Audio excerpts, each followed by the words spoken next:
ॐ ह्रीं नमो अरहन्ताणं। ॐ ह्रीं नमो सिद्धाणं। ॐ ह्रीं नमो आयर्याणं। ॐ ह्रीं नमो उवज्झायाणं। ॐ ह्रीं नमो लोये सब्बशाहूणं। एसो पंचनमुक्कारो सब पावपणासनो मंगलानं च सब्बेसिं परमं हवै मंगलम परमं हवै मंगलम। आराध्य देव के चरण में वंदन। आदरणीय समणी जी, उपस्थित भाइयों तथा बहनों, 10वें कालिक सूत्र का हमारा वाचन चल रहा है। इसके अंतर्गत 7 चैप्टर की चर्चा हमने कंप्लीट की। 8वें चैप्टर की हमारी चर्चा चल रही है और 8वें चैप्टर में से भी हमने 21 श्लोकों की चर्चा कंप्लीट की है। आज हम 22वें श्लोक से चर्चा प्रारंभ करेंगे। तो सबसे पहले हम श्लोक का उच्चारण करेंगे। निट्ठाणं रसनिजुद्धं पद्दगं पावगं दिवा पुट्ठो वा अपुट्ठो वा लाभालाभं न निद्दिशे। निट्ठाणं रसनिजुद्धं। निट्ठाणं का मतलब है रस से युक्त, यानी सरस आहार, अच्छा आहार। रसनिजुद्धं का मतलब है रस रहित आहार। बद्धगम का मतलब है अच्छा। पावगम का मतलब है बुरा। पुट्ठो यानी पूछने पर, अपुट्ठो यानी न पूछने पर। लाभा लाभम, लाभ अलाभ, संधि विच्छेद करेंगे, लाभ प्लस अलाभ। लाभ यानी मिलने पर, अलाभ यानी न मिलने पर। न निधि से न बोले।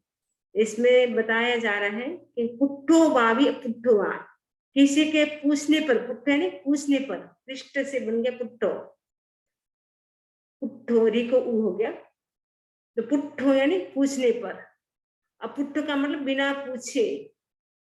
निट्ठाणम, निट्ठाणम का मतलब ये सरस है। सरस का मतलब होता है जिसमें जैसे चटनी है, सब्जी आप बनाते हैं, दाल बनाते हैं, जिसमें छोंक लगा हो, अच्छा मसाला डाला हुआ हो, वो होता है सरस आहार। जो खाने में टेस्टी टेस्टी लगता है उसे सरस आहार कहा जाता है, और जो खाने में टेस्टी नहीं लगता है उसे निरस आहार कहा जाता है। रस निजुड में रस रहित, सूखी सूखी सब्जी होती है, सूखा सूखा होता है, कई बार जिसमें बराबर मसाला नहीं होता है तो वो टेस्टी नहीं लगता है। रस निजुड में रस रहित आहार, सूखा सूखा। बद्धगम का मतलब अच्छा, एकदम आरंभिक टेस्टी आहार जो होता है वो बद्धगम होता है। पावगम का मतलब बुरा, जो अपने मन के अनुकूल नहीं है। जो मन के अनुकूल है वो तो अच्छा होता है, जो मन के प्रतिकूल है, जो आपको सब्जी भाती है वो आपके थाली में आ जाती है, तब तो आपको लगता है हाँ आज तो बहुत अच्छा खाना बना है। वो आपको जो सब्जी सब्जी अच्छी है लेकिन आपको भाती नहीं, तो आप कहेंगे तो बुरी, मतलब अच्छी नहीं। तो मन के जो अनुकूल होता है वो तो बद्धगम में अच्छा आहार, जो मन के प्रतिकूल होता है उनके लिए कहते हैं प्रतिकूल। पावगम ने बुरा आहार। तो साधु क्या ना कहे, पूछने पर अथवा ना पूछने पर, ये निठा मेरा सरस है, अच्छा आहार है। रस निजुट में रस रहित है, और बद्धगम मानी ये अच्छा है, पावन है, बुरा आहार है। लाभा लाभम, आहार मुझे अच्छा मिला है या सरस मिला है या बुरा मिला है, ऐसा न निधि से न बोले। तो साधु को कुछ भी नहीं बोलना है, जैसा भी मिले उसको वो समता से खा ले। क्योंकि साधु का उद्देश्य क्या होता है, इस शरीर का, जो शरीर को भाड़ा चाहिए, किराया, बिना किराए शरीर हमें रहने नहीं देता है, तो वो संयम की साधना करने के लिए भोजन करते हैं।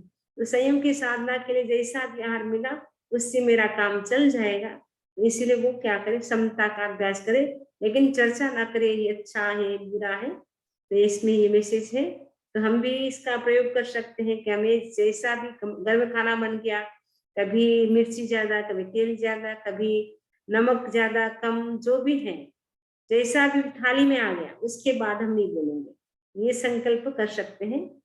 तो हमें भी काफी लाभ हो जाएगा, क्योंकि यदि हम समता से भोजन करते हैं तो उससे काफी कर्मों की निष्ठा होती है। खाते पीते भी कर्मों की निष्ठा कर सकते हैं जब हम समता के साथ भोजन करते हैं। यानी कोई भी काम हो समता के साथ होना चाहिए, लेकिन भोजन में विशेष होता है क्योंकि उसके प्रति अच्छा होता है तो राग भाव आता है, यदि हमारे मन के अनुकूल नहीं तो द्वेष भाव आता है, तो वो बड़ा कारण बन जाता है राग द्वेष का। तो उसमें हम कितनी क्षमता रख सकते हैं वो हमें सोचना है। नए भोजनमी गिद्धो चरे अंचम अयम पीरो अभास्यम न भुंजे जा किए मुद्देश्य हड़म।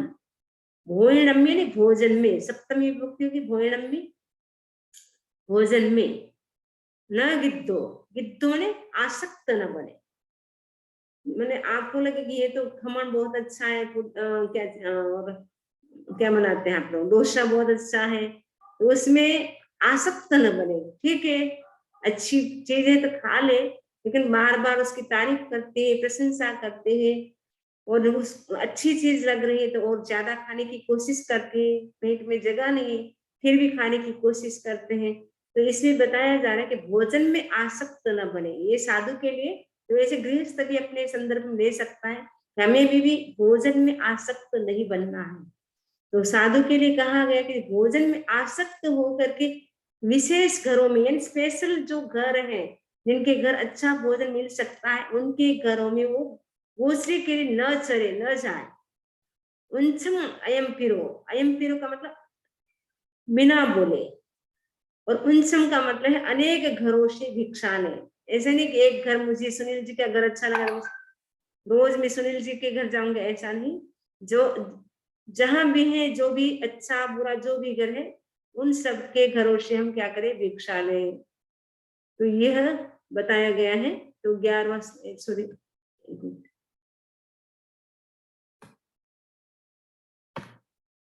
8 नंबर में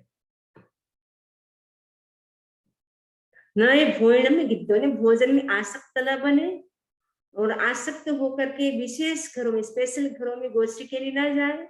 और उनछम, उनछम का मतलब अनेक घरों से, मतलब अलग अलग होते हैं, क्योंकि जहाँ गांव होता है वो कई ऐसे घर होते हैं, रिच में होते हैं, बहुत सब कुछ अच्छा मिल सकता है। कुछ ऐसे मध्यम कुल के होते हैं जहाँ ठीक ठीक मिलता है, सौ सौ मिलता है। जो एकदम पुअर कुल वाले होते हैं, गरीब होते हैं, उनके घर से जो मन के अनुकूल भोजन ना भी मिले, ऐसा भी हो सकता है। तो कई बार क्या होता है, ऐसे भी हो सकता है, यहाँ अच्छे घरों में हम चले जाए, बाकी घरों में नहीं जाएंगे, ऐसा नहीं। ये विधि है भगवान की, जो भी घर है गांव में सभी के घर में बारी बारी से जाना जरूरी है। ऐसा नहीं कि अमुक के घर का ही हम खाना खाएंगे, अमुक के घर का ही हम दूध पिएंगे, अमुक के घर का ही पानी पिएंगे, ऐसा नहीं। किसी के आश्रित नहीं रहना है। बस जैसे गाय होती थोड़ी थोड़ी कोशिश करती है, वैसे साधु को भी अनेक घरों से थोड़ा थोड़ा लेना, एक साथ नहीं लेना।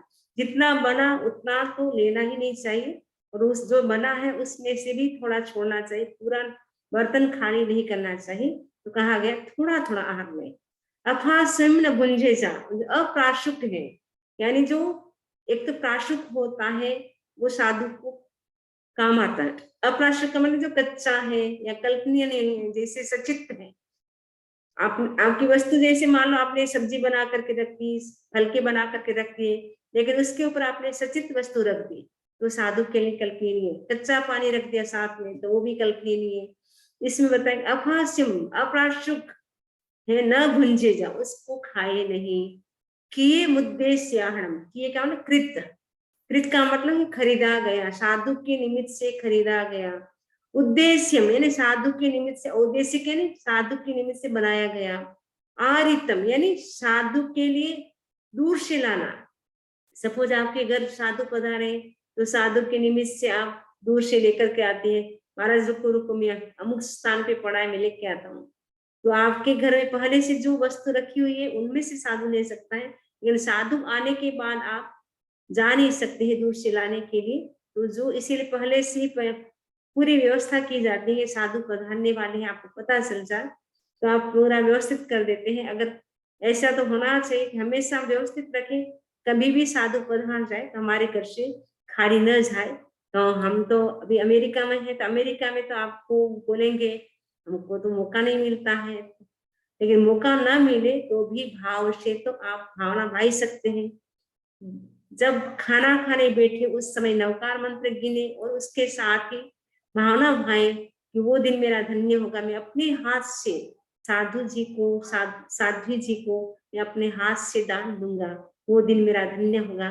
तो भावों भावों से आप बार बार व्रत स्वीकार मतलब 12वें व्रत का पालन कर सकते हैं। मतलब अभी अमेरिका में तो भावों से कर सकते हैं, जब इंडिया में आपको योग मिले जब जाओ तब वहां जा करके आप साधु संतों को जो भी उनके काम की चीजें हो उनको आप दे सकते हैं। तो उससे भी आप दान देना भी बहुत बड़ी चीज होती है। दान देने से तो कहा जाता है तीर्थंकर गोत्र का बंद हो जाता है।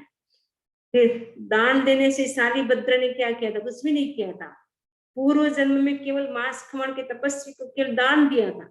दान के प्रभाव से इतनी रिद्धि कि प्रतिदिन उनके घर स्वर्ग से 33 पेटी आती थी। 32 तो शालिभद्र की रानियां थी, एक शालिभद्र को 33 पेटियां प्रतिदिन स्वर्ग से आती थी। इतनी रिद्धि मिली और कभी उनको कहीं जाना नहीं पड़ा। इतना कोमल, इतना रिद्धि संपन्न, सुख संपन्न, इतना सब कुछ क्यों मिला? इतनी फैसिलिटी क्यों मिली? पूर्व जन्म में दान दिया था। तो दान का महत्व है, तो हम भी दान का महत्व समझे कि हम भी अपने हाथ से देने की कोशिश करें, लेने की नहीं, देने की कोशिश करें। जितना हम देते उतना बढ़ता है, कम नहीं होता है। और साधु संतों को देने से तो महान कर्मों की निर्जा होती है। तो ये श्लोक हमें मैसेज देता है, एक तो हमें भोजन में आसक्त नहीं बनना है। एक दूसरा मैसेज है, ये साधु संतों के लिए है कि अनेक घरों से वो भिक्षा करे, प्राशुक भोजन करे, अप्राशुक न करे। और कृत, औदेशिक और आरित जो होता है, खरीदा हुआ, उनके निमित्त बनाया हुआ और उनके निमित्त से लाया हुआ भोजन न करे। ये साधु संतों के लिए मैसेज है। और हम सबके लिए मैसेज है कि हम भोजन में आसक्त न बने। सन्निहिं च न कुब्बेजा अणुमायं पिसंजे मुहाजीवी असंबद्धे हवेज्ज जगनिस्सिये। सन्निहिं, सन्निहिं का संग्रह, संग्रह न करे। साधु को संग्रह नहीं करना होता है। सोचे आज अच्छा घर मिला है या बहुत अच्छी चीजें हैं तो ज्यादा ग्रोसरी कर ले, फिर कल खा लेंगे, कल काम आ जाएगा, ऐसा नहीं। साधु का नियम होता है कि जिस दिन जितनी वस्तु आए उसी दिन उनको खानी होती है, सनसेट से पहले पहले। सनसेट के बाद वो पानी भी नहीं रख सकते, इवन दवाई भी नहीं रख सकते, कुछ भी नहीं रख सकते। तो सन्नी का संग्रह न करे, किसी भी वस्तु का संग्रह न करे। तो संग्रह नहीं करना है। खाने पीने की वस्तु का पेन, पेंसिल, बुक तो रात को रख सकते हैं, लेकिन खाने पीने की जो वस्तु होती है, दवाई होती है, उनको साधु रख नहीं सकता है। दूसरे दिन के लिए मुझे काम आएगी वो सोच करके रखना नहीं है। तो साधु को कल्पता ही नहीं है, रात को दवाई भी लगाना कल्पता नहीं है, तो चीज रखना तो कैसे कल्पेगा? अणुमायम भी संजय, अणु मात्र भी, अणु का एकदम छोटा सा सुई, सुई जितना भी, वो भी संग्रह न करे, रात के टाइम रखना नहीं है। मुहाजीवी असंबद्धे, साधु कैसे होते? मुधाजीवी, यानी बिना पैसे से जीवन जीने वाले। क्योंकि साधु के कोई बैंक बैलेंस नहीं होता है, साधु के नाम से कोई बैंक बैलेंस नहीं चलता है। तो साधु क्या है? मुधाजीवी होते हैं, बिना पैसे से अपनी आजीविका चलाने वाले। क्योंकि वो घर घर भिक्षा लेकर के खाते हैं, इसलिए उनको कोई बैंक बैलेंस नहीं चाहिए और उनके निमित्त से कोई बिजनेस भी नहीं होता है। वो न बिजनेस करते हैं न पैसे रखते हैं। तो साधु होते हैं बिना पैसे से जीवन जीने वाले होते हैं। और असंबद्धे, और असंबद्ध अलिप्त होते हैं। जैसे जल में कमल होता है, वो कैसे निर्लिप्त रहता है? जल में कमल है लेकिन हमेशा कमल है वो कीचड़ से अलग रहेगा। कीचड़ में कमल होता है फिर भी वो कीचड़ से बिल्कुल भी लगा हुआ नहीं रहता है। वैसे साधु भी किसी व्यक्ति से, वस्तु से अटैच न हो, वो भी डिटेच रहे, सभी से आसक्त न बने, किसी के प्रति अलिप्त रहे। और जगनिष्य हवेज, भवेत, हवेज का ना भवेत, जगनिष्य ने जग निश्रित, जग के आश्रित, यानी जग का मतलब है जनपद। जनपद का मतलब है पूरा गांव, मतलब जनपद का मतलब पूरा गांव भी हो सकता है, पूरा राष्ट्र भी हो सकता है। तो इसमें बताया है जनपद का पूरा राष्ट्र पूरा विश्व होता है। यहाँ बताया है कि साधु होता है वो सबके लिए होता है, पर्टिकुलर किसी गांव के लिए या किसी कुल के लिए नहीं होता है, सबके लिए होता है। इसमें बताया गया कि साधु है वो जनपद के आश्रित रहे, ये सबके आश्रित में रहे, यानी सबके साधु है, किसी व्यक्ति विशेष के नहीं होते हैं। तो कुल या गांव के यानी किसी परिवार के आश्रित न रहे, किसी गांव के आश्रित न रहे। ऐसा नहीं कि मुझे तो बस माया में अच्छा लगता है मैं तो यहीं रहूंगी, ऐसा नहीं। जहां गुरुदेव भेजे, जहां फरमाए वही हम जाने के लिए तैयार हो जाए, लेकिन किसी गांव के या किसी व्यक्ति विशेष के घर के आश्रित हम न रहे, ऐसा इसमें बताया गया है। क्योंकि साधु होते हैं वो सबके होते हैं, किसी व्यक्ति विशेष के नहीं होते हैं। तो साधु के लिए कहा जाता है साधु कहीं पर भी जा सकता है और साधु के वहां भी कोई भी आ सकता है। साधु होते हैं, संत होते हैं, उनके बारणे हमेशा खुले रहते हैं, कभी भी उनके बंद नहीं रहते हैं। संतों के खुले हैं बारणे, संतों के हमेशा दरवाजे खुले रहते हैं, कोई भी व्यक्ति उनके पास आकर के धर्म चर्चा कर सकता है, कुछ भी सीखना चाहे वो सीख सकता है। क्योंकि साधु होते हैं वो सर्व सभी के लिए होता है, सभी के लिए होते हैं साधु संत। इसीलिए साधु के लिए बड़े प्रतिबद्ध नहीं होना चाहिए, पर्टिकुलर व्यक्ति के साथ पास ही हम रहेंगे, पर्टिकुलर गांव में हम रहेंगे, ऐसा साधु के लिए कल्पना नहीं है। तो भगवान कहते हैं साधु होता है वो तो संग्रह नहीं करता है, बिल्कुल भी संग्रह नहीं करता, अणु मात्र इतना सा भी संग्रह नहीं करता है, और मुधा जीवन बिना पैसे से वो जीवन जीता है और अनासक्त रहता है, अलिप्त रहता है, और किसी व्यक्ति विशेष या गांव के आश्रित वो नहीं रहता है। पूरे विशाल जो संसार है सबके लिए साधु होते हैं, किसी व्यक्ति विशेष के नहीं होते हैं। कई लोग बोलते हैं तो हमारे महाराज जी हमारे साथ, आप लोग भले बोलो लेकिन हम नहीं बोल सकते ये तो हमारी गरिमा है, ये तो हमारे सुनील जी है। बस ये तो सबका सभी के लिए साधु संत होते हैं। आपको लगेगा ये तो हमारे हैं, उनको लगेगा ये तो हमारे हैं, आपको भले लगना चाहिए, लेकिन हमको ये भाव नहीं आना चाहिए ये तो बस हम दिन के घर ही जाएंगे, दिन के घर ही रहेंगे, ऐसा भाव हमारे भीतर नहीं आना चाहिए। लुहवित्ती सुसंतुष्टे अपिच्छे सुहरेस्या आसु रक्तम न गच्छेजा सोच्चाणम दृढ़ शासनम।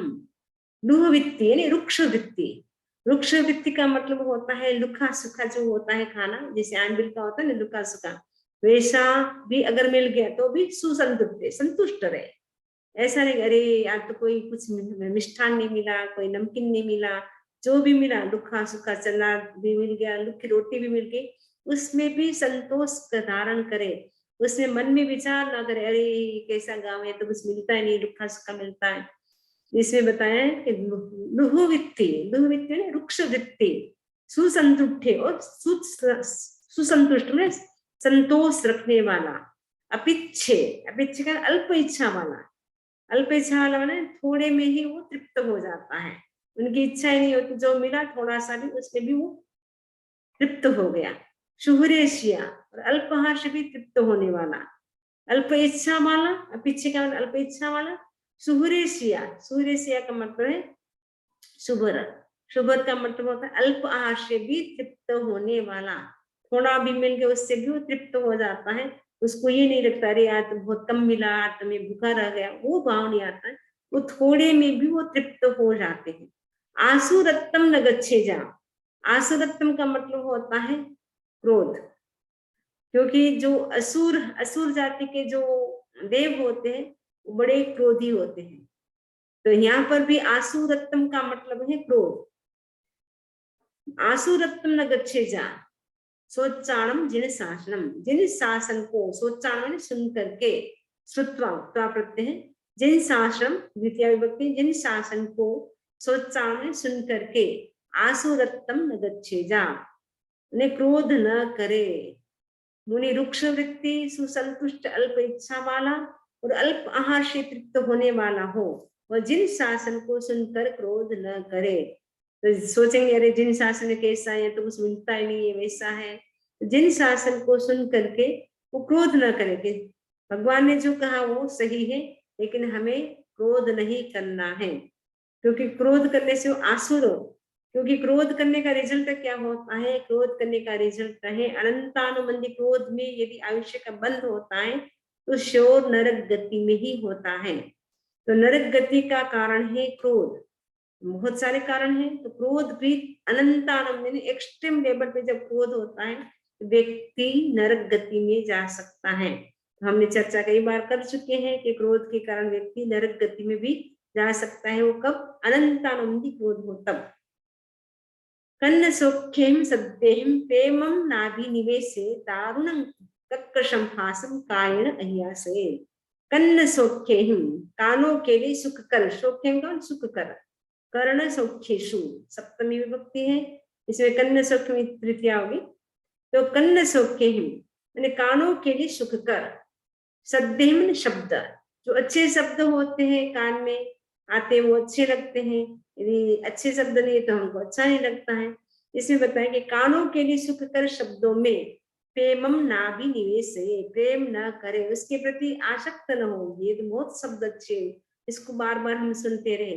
ठीक है, जो शब्द जैसे आ रहे उनके प्रति हम आकर्षित न बने, उनके प्रति न राग करें न द्वेष करें। द्वेष भी नहीं करना है, राग भी नहीं करना है। जैसे भी शब्द आ रहे हैं उनको सुनने की कोशिश करें, लेकिन उसके साथ जुड़ना नहीं है। दारुणम कक्कशम हासम, और दारुणम का दारुण यानी कठोर, कक्कशम ने कर्कश, हास ने स्पर्श, कायण यहाँ से शरीर से सहन करे। दारुण का मतलब किसी के कठोर वचन है उसको भी सहन करे। और कर्कश का मतलब है जैसे उबड़ खाबड़ भूमि है, चल रहे कांटे लग रहे हैं, तो उसको भी सहन करे, उन स्पर्शों को भी कायन में अपने शरीर से अह्यास अध्यास दिन सहन करे।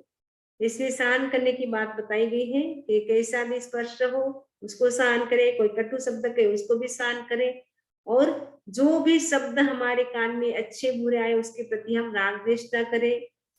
और जैसे शब्द के लिए बताया वैसे रूप के लिए भी हो सकता है, सामने रूप भी आते हैं अच्छे बुरे, कोई बहुत सुंदर आता है व्यक्ति, कभी कोई एकदम भद्दा आता है दर्शन करने के लिए, तो उसके प्रति भी न राग करे न द्वेष करे। वैसे सुगंध भी कभी स्मेल बहुत अच्छी आती है, कभी खराब आती है, तो उसके प्रति भी राग द्वेष न करे। तो स्पर्श भी हमें अच्छा भी मिल सकता है, बुरा भी मिल सकता है।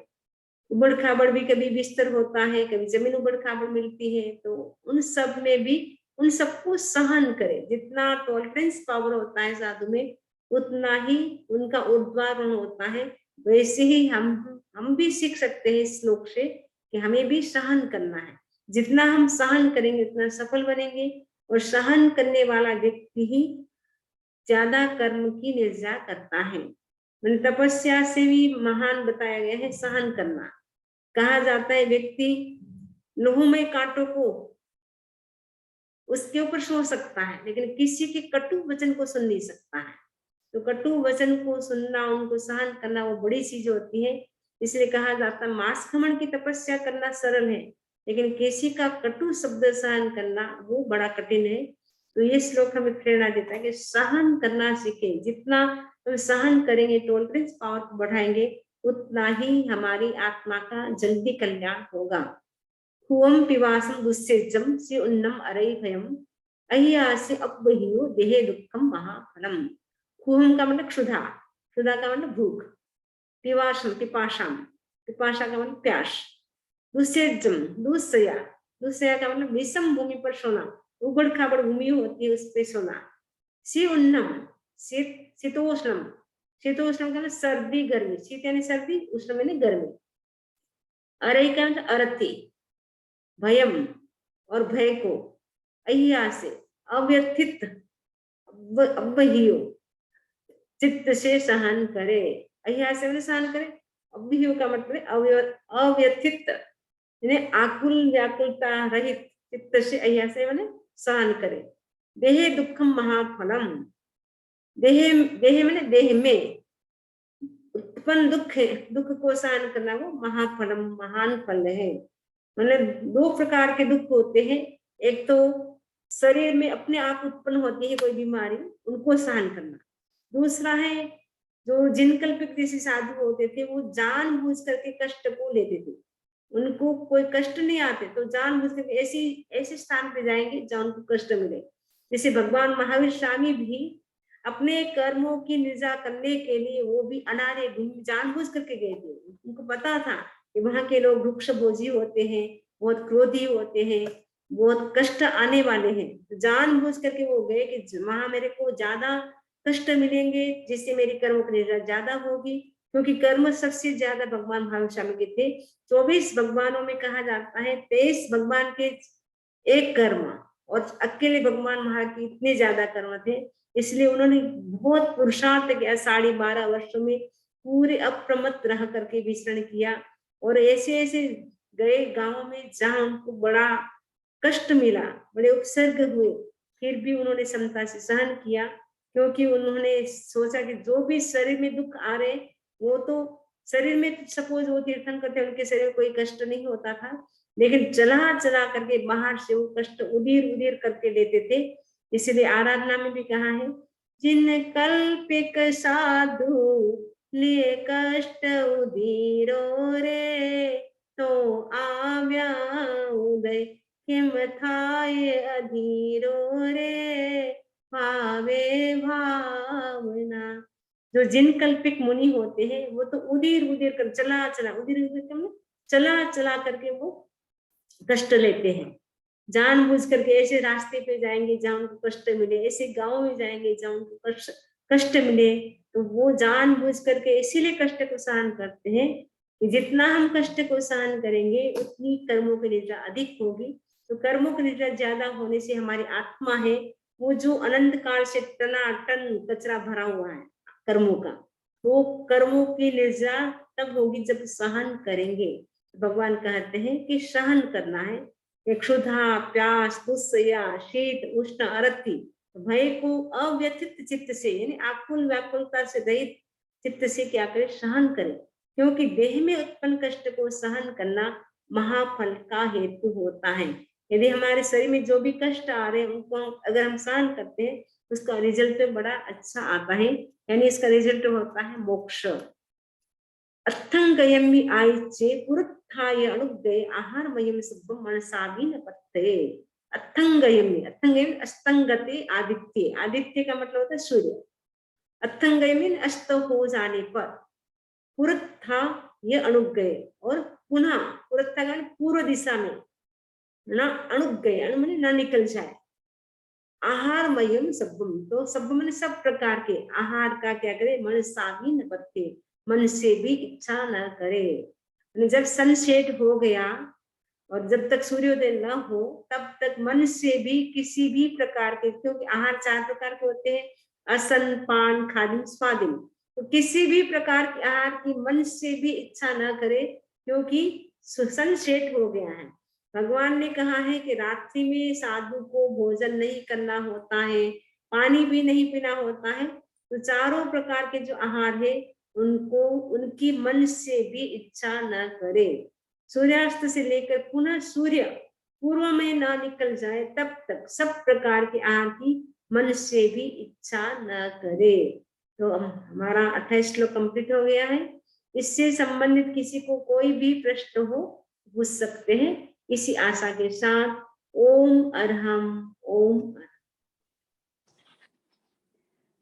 समी जी, अगर गोचरी में कोई भावना भाता है और कोई भावना कई बार नहीं भी भाता है, तो फिर भी साधु उनके घर जाते हैं जो भावना नहीं भाते हैं, तो भी ऐसे जाना चाहिए या जाना चाहिए?